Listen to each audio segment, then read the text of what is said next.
ધારી તાલુકાના ખીસરી ગામે દેવીપૂજક સમાજના લગ્નમાં રોટલી પીરસવાની બાબતને લઈ અને જાનૈયા અને માંડવા પક્ષ વચ્ચે થઈ તકરાર.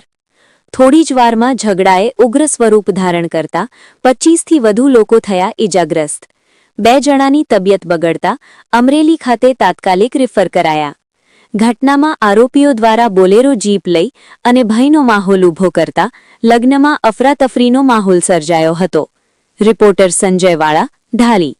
વિપુલભાઈ, શું ઘટના બની હતી? ઘટના એવી બની કે જોવાના એમાં શાક રોટલી વેચતા હતા.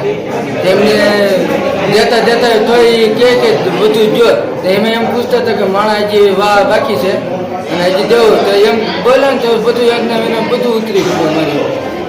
તો મને માર્યો તો બધા આડા પડ્યા.